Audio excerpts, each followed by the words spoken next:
주식메이트 주마태입니다. 11월 22일 방송을 시작하도록 하겠습니다. 먼저 코스피 코스닥 현황을 좀 살펴보겠는데요. 오늘 2100선 위에 안착을 했죠. 2101포인트. 지난번 갭은 메웠고요. 이 갭을 메워야 될 자리에서 바로 메우지 않고 한 번 더 상승으로 올린 다음에 이렇게 메웠습니다. 이런 모습이 사실 좋지는 않습니다. 원래는 이 상승이 오버슈팅이 나와야 될 자리가 아니었어요. 오버슈팅이 나왔기 때문에 하락이 급하게 나온 거죠. 이런 현상이 사실 썩 좋은 건 아닙니다. 이렇게 갭을 메우고 난 다음에는 어떤 흐름으로 가느냐, 이제 그게 중요하죠. 반등은 나올 수 있을 겁니다. 기술적 반등이요. 그 자리가 이제 2120선, 2125까지 반등이 나올 수 있는데 재차 하락이 나올 가능성이 굉장히 높죠. 이제 급하게 상승으로 올린 것에 대한 후유증이라고 봐야 될 겁니다.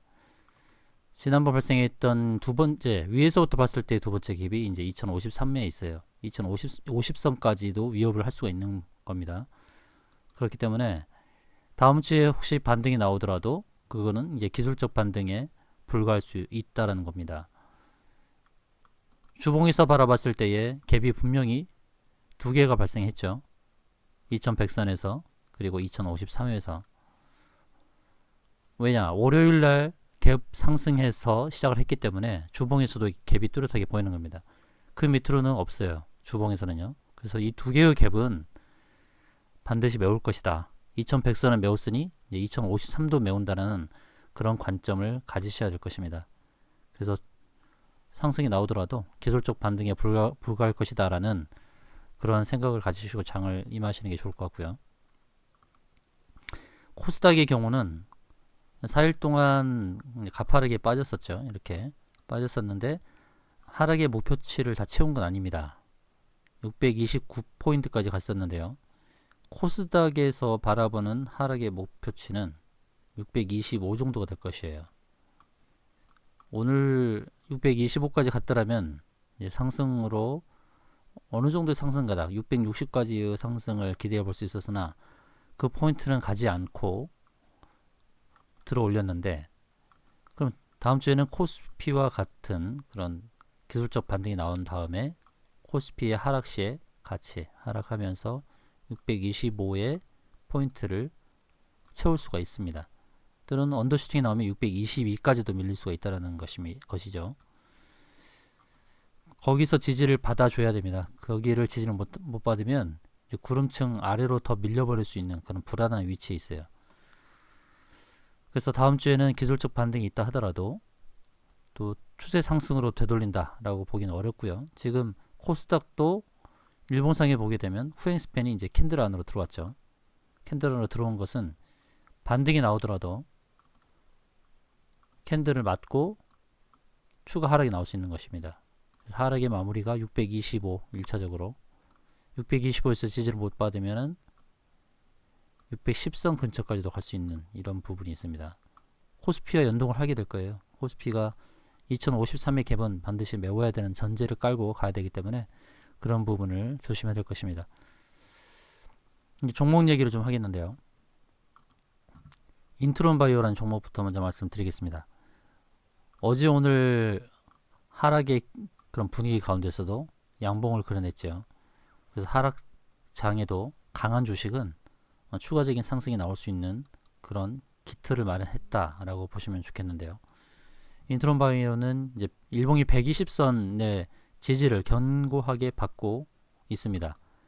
그래서 레벨업이 될 수 있는 그런 가운데 있고 1차 상승이 나오고 조정을 줬던 이런 상황인데 지금 최근에 갔던 고점이 지난 고점을 넘어섰다는 거죠. 그러면 240선 부근 그리고 일목균형표의 구름층 상단 맞닿은 자리까지는 또 상승이 나올 수 있을 것입니다. 지금 14,100원인데 16,500원까지 상승을 바라볼 수 있다라는 말씀을 드리겠습니다. 일봉상에서 바라보는 고점은 1차 저항은 16,500원. 그 다음에 주봉상에서 바라보는 고점 역시 60주선이 내려오고 있습니다. 현재는 16,900원 선이 있는데 점차 내려오고 있기 때문에 역시 주봉에서도 16,500원이 저항의 역할을 할 것으로 보여집니다. 물론 그 자리를 넘어서게 되면 이제 18,000원 그리고 23,000원 이렇게 주봉에서 바라보는 목표가가 나오지만 단기적으로 바라봤을 때의 저항은 일봉과 주봉의 공통적인 가격대가 16,500원입니다. 그 자리를 기억하시고 대응하시면 좋겠고요. 두 번째는 영진약품입니다. 영진약품도 이 하락장의 조정장이 굉장히 강한 모습을 보여줬고요.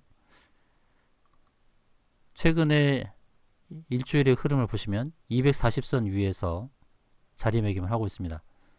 일봉상에서는 크게 상승을 할 수 있는 그런 기틀이 마련되어져 있는데 주봉에서 저항값이 어떤지를 보겠습니다. 주봉에서는 지금 60주선 위에 자리 잡고 있죠. 일봉에서는 240선, 주봉에서는 60선 위에 자리매김하고 있습니다. 다음은 7,000원 선에 이게 저항이 있죠. 7,000원 선에 240선과 120선이 맞닿는 자리가 있습니다. 지금 영진약품은 7,000원까지 가려는 그런 움직임을 보여주고 있고요. 주봉상에서 먼저 부딪히는 자리는 6,200원 선이 먼저 부딪힐 수 있는데 그 자리를 넘어서면 7,000원까지 갈 수 있습니다. 1차 저항 바디 값은 6,200원, 2차는 7,000원 이렇게 설정하고 대응하시면 되겠습니다. 세 번째는 이제 에코프로비엠이라는 종목인데요.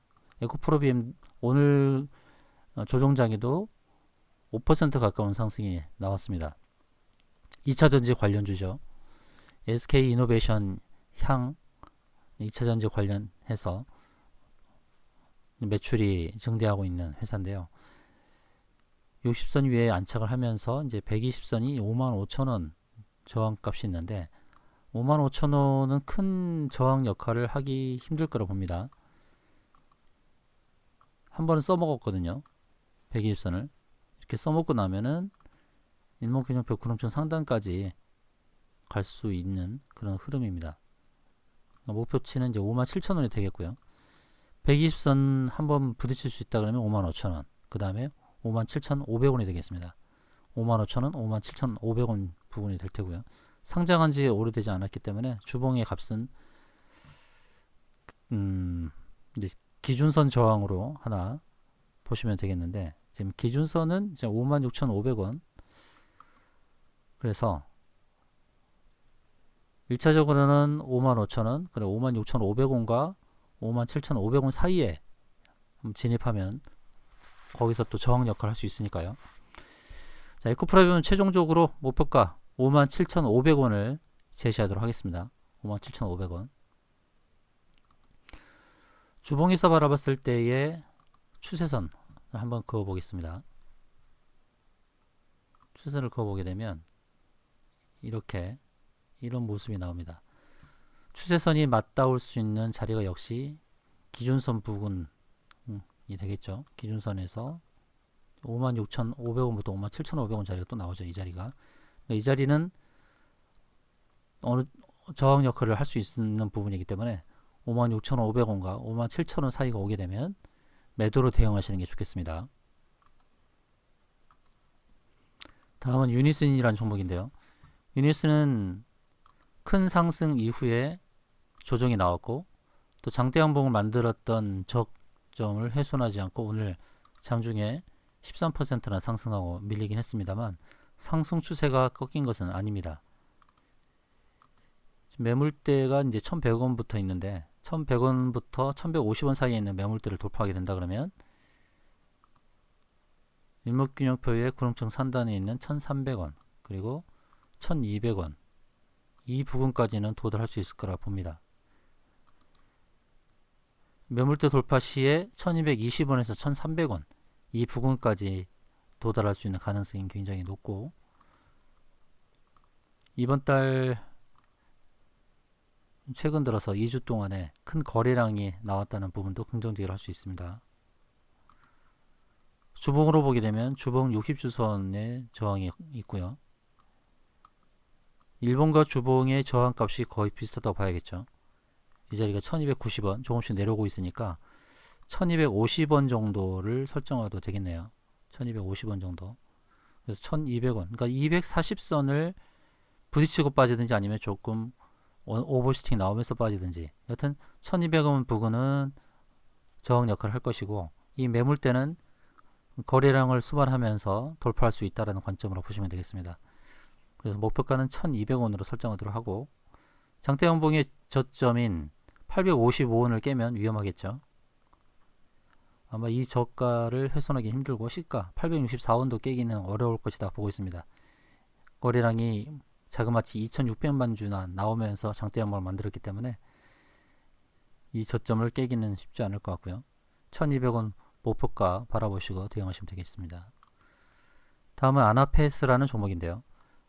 아나페스가 이틀 전에 큰 거래량을 일으켰었죠. 오늘도 4% 상승이 나왔고요. 아나페스가 목표로 하고 있는 가격대는 32,000원이 조금 못 미치는 자리가 되지 않을까 보고 있습니다. 저는 31,500원, 31,500원까지의 상승을 염두하고 가는 흐름으로 그렇게 보여지고 있습니다. 주봉상에서 본다 그러면 이제 기준선을 두 번 부딪혔죠. 한 번, 두 번. 그럼 이 기준선은 저항 역할을 하기가 쉽지 않죠. 두 번 부딪혔으니까 32,200원짜리인데 그 자리를 넘어서서 일봉상에서 좋은 자리 말씀드렸던 31,500원까지의 원하는 상승도 기대해 볼 수 있겠고, 31,500원을 넘어섰을 때에 추가적인 상승은 이 뾰족하게 나와 있는 이 부분까지 상승이 나올 수 있습니다. 여기는 부딪히면 아프겠죠. 33,300원 정도가 되겠네요. 333, 33,300원. 1차적으로는 31,500원. 그 다음은 33,300원의 저항값이 있습니다. 이 두 자리를 기억하시고 대응하시면 되겠습니다. 다음은 우리 ENL이라는 종목인데요. 오늘 장중에 9% 정도, 거의 10% 가까운 상승이 나오면서 120과 240선을 동시에 터치해 줬습니다. 터치해 주고 밀렸습니다만 추가적인 상승이 나올 수 있다라고 보고 있고, 궁극적으로 우리 ENL이 지향하고자 하는 목표가는 860원 부근이 될 것이라 보고 있습니다. 860원 부근이 될 것이라 보고 있고요. 현재는 747원인데요. 860원 저항값을 꼭 기억하시고요. 오늘 10% 가까운 상승이 나오면서 전에 갔던 240선을 터치하고 밀렸던 자리를 다 넘어섰습니다. 그렇기 때문에 상승으로 턴할 가능성이 높다라는 부분이고, 860원 1차 저항값을 기억하시면 좋겠고요. 또 860원 선이 주봉에서도 120선이 내려오는 자리입니다. 똑같이 저항 역할을 하게 될 것입니다. 860선. 주봉에서 바라볼 때 860원을 돌파하게 되면 중기적으로는 1100원까지도 바라볼 수 있습니다. 시가총액이 370억에 불과한데 매출액은 1400억 정도 나오고 영업이익은 50억 정도 나오는 회사입니다. 그래서 우리 ENL 최근에 거래량이 이렇게 많이 늘면서 상승 추세에 있는 종목이니까 이 종목도 1차적으로는 860원, 중기적으로는 1100원까지 바라볼 수 있는 종목이다 라는 말씀 드리겠습니다. 이상으로 방송 마치도록 하겠습니다.